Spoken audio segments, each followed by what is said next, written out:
Salwete.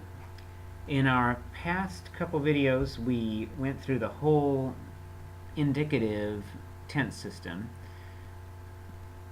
Present, imperfect, future, all part of the present system, indicative. And when I say indicative, that's the mood, meaning that these verbs are always about factual statements, things that are actually happening. And then we also went through the perfect system, which is the perfect, the pluperfect, and the future perfect, having the idea of completion. Okay? Now this is all the tenses for the indicative active, meaning when you're doing an action, okay, when the subject is doing an action. What I want to do now is go through this same system, but the passive forms of the verb. So we're still going to be an indicative in reality, but now we're going to be looking at passives. And the key to doing passives in the present system is changing this set of endings over to the passive set of endings. And the key for down here is to use a different principal part. We've been using the perfect active, but now we're going to be using a perfect passive principal part to make the forms down here. Okay, so I'm going to use a different chart. I'm going to move on to the this one right here. This is blank, and this one you're going to notice is present and perfect systems passive indicative. That's your key right there. I'm going to zoom in a little bit, and we're going to go in the same order that we did before.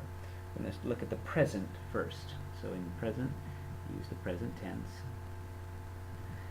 And we'll use amo. Our principal parts are amo, amare, long A because it's the first conjugation, amawi, amatus, love. Okay, now for the present system, you're still going to use the same, infinitive here and take off the re. But you're going to use a different set of endings. Whereas in the active, you used ost, mus, tis, unt, for I love, you love, he loves, we love, you all love, they love. Here you want to say passive is I am loved, or I am being loved. And the endings that you use for the passive are ris, tour, mer, mini, unter. Those are the endings. So you'd say, if you want to say I am loved, you say ego amor. Okay, notice it uses that O right there. Okay, amor.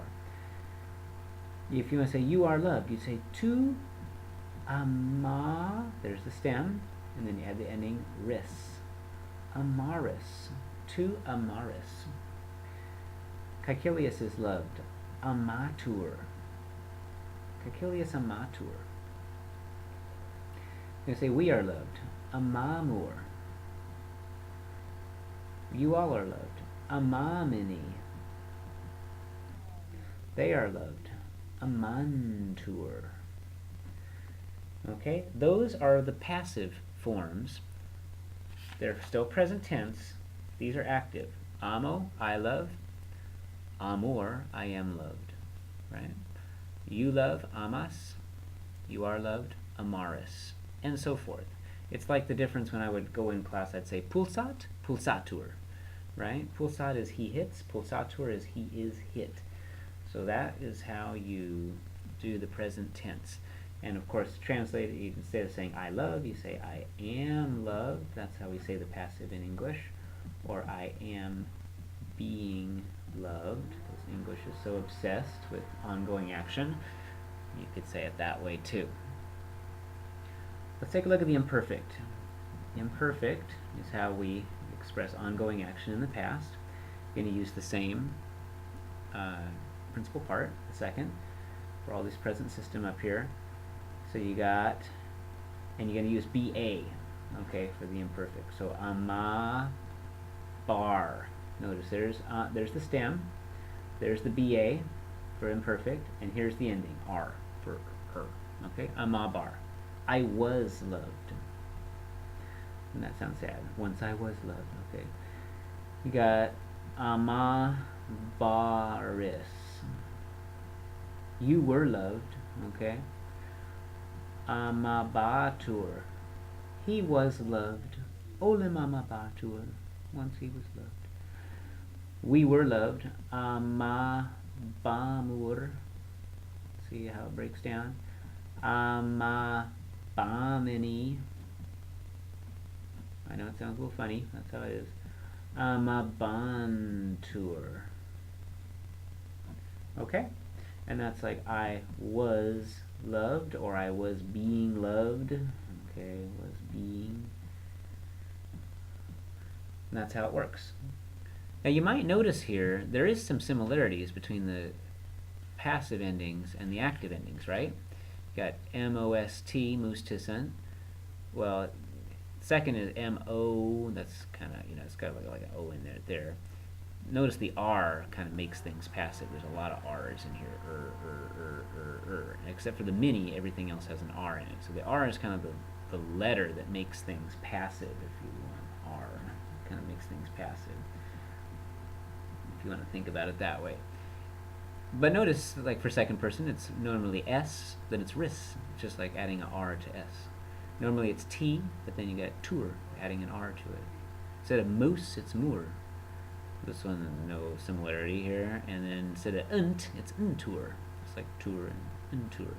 T and unt. So you can see there's still those personal endings are kind of hidden in here. The active endings are there. It's just they've been pacified, okay, made passive. For the future, you know how this gets a little tricky, because for the future,